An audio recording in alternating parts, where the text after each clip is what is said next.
ప్రభుత్వ భూములు అక్రమార్కులకు అంతిన వరంగా మారుతున్నాయి. అడిగే వాళ్ళు లేకపోవడంతో అప్పనంగా ప్రభుత్వ భూములను అంతిన కాడికి దోచుకుంటున్నారు. కొందరు అధికారం అండదండలతో ప్రభుత్వ భూమిని ఆక్రమించుకుంటున్నారు.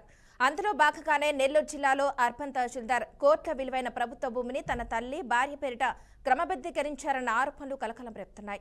నెల్లూరు నగరంలోని భక్తవత్సల నగర్లో 52 అంకణాల ప్రభుత్వ స్థలం అది. కోట్ల విలువైన ప్రభుత్వ భూమిని నెల్లూరు అర్బన్ తహసీల్దార్ షఫీ తల్లి, భార్యకు బదలాయింపు చేశాడు. ఇకేముంది, 240 చదరపు గజాలను ఆక్రమించి అందులో తహసీల్దార్ తల్లి గౌస్పీ రేకుల ఇల్లు వేసుకుంది. సదరు భూమిని జీవో 388 కింద 2019 జూన్ 12న క్రమబద్ధీకరణ కింద ఆమె పేరిట రిజిస్ట్రేషన్ చేసుకుని దాన్ని కుమార్తె తన్వీర్కి రాసిచ్చింది. ఆ తర్వాత అదే రేకుల ఇల్లు చూపించి మరో 176 చదరపు గజాలను తహసీల్దార్ భార్య అయిన తన్వీర్ క్రమబద్ధీకరించుకుంది. అయితే ప్రభుత్వ ఉద్యోగిని క్రమబద్ధీకరణ వర్తించదు అయినా షఫీ అక్రమంగా ప్రభుత్వ భూమిని తల్లి, భార్య పేరిట రిజిస్ట్రేషన్ చేయించాడు. మరోవైపు దీనిని కొందరు రెవెన్యూ అధికారులు తమకు అనుకూలంగా మార్చుకున్నారన్న విమర్శలు వినిపిస్తున్నాయి. ఆక్రమిత స్థలాల క్రమబద్ధీకరణ చట్ట నిబంధనల ప్రకారం ఆక్రమితదారులు, ఇల్లు లేని పేదలకే ఉండాల్సి ఉన్న అధికారం అండదండలతో కొందరు అక్రమాలకు పాల్పడుతున్నారని పలువురు ఆరోపిస్తున్నారు. ఇప్పటికైనా ప్రభుత్వ భూములను అధికారులు కబ్జాదారుల కొరల నుంచి కాపాడి నిరుపేదలకు చెందే విధంగా చర్యలు చేపట్టాలని పలువురు కోరుతున్నారు.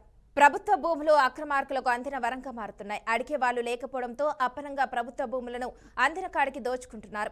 కొందరు అధికారం అండదండలతో ప్రభుత్వ భూమిని ఆక్రమించుకుంటున్నారు. అందులో భాగంగానే నెల్లూరు జిల్లాలో అర్బన్ తహసీల్దార్ కోట్ల విలువైన ప్రభుత్వ భూమిని తన తల్లి, భార్య పేరిట క్రమబద్ధీకరించానన్న ఆరోపణలు కలకలం రేపుతున్నాయి.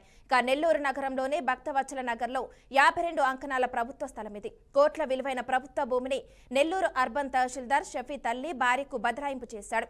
ఇకేముంది, 240 చదరపు గజాలను ఆక్రమించి అందులో తహసీల్దార్ తల్లి గస్పీ రేకుల ఇల్లు వేసుకుంది. సదరు భూమిని జీవో 388 కింద 2019 జూన్ 12న క్రమబద్ధీకరణ కింద ఆమె పేరిట రిజిస్ట్రేషన్ చేసుకుని దాన్ని కుమార్తె తన్వీర్కు రాసిచ్చింది. ఆ తర్వాత అదే రేకుల ఇల్లు చూపించి మరో 176 చదరపు గజాలను తహసీల్దార్ భార్య అయిన తన్వీర్ క్రమబద్ధీకరించుకుంది. అయితే ప్రభుత్వ ఉద్యోగిని క్రమబద్ధీకరణ వర్తించదు అయినా షఫీ అక్రమంగా ప్రభుత్వ భూమిని తల్లి, భార్య పేరిట రిజిస్ట్రేషన్ చేయించాడు. మరోవైపు దీనిని కొందరు రెవెన్యూ అధికారులు తమకు అనుకూలంగా మార్చుకున్నారన్న విమర్శలు వినిపిస్తున్నాయి.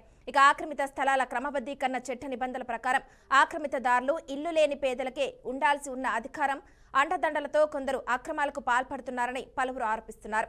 ఇప్పటికైనా ప్రభుత్వ భూములను అధికారులు కబ్జాదారుల కొరల నుంచి కాపాడి నిరుపేదలకు చెందే విధంగా చర్యలు చేపట్టాలని పలువురు కోరుతున్నారు.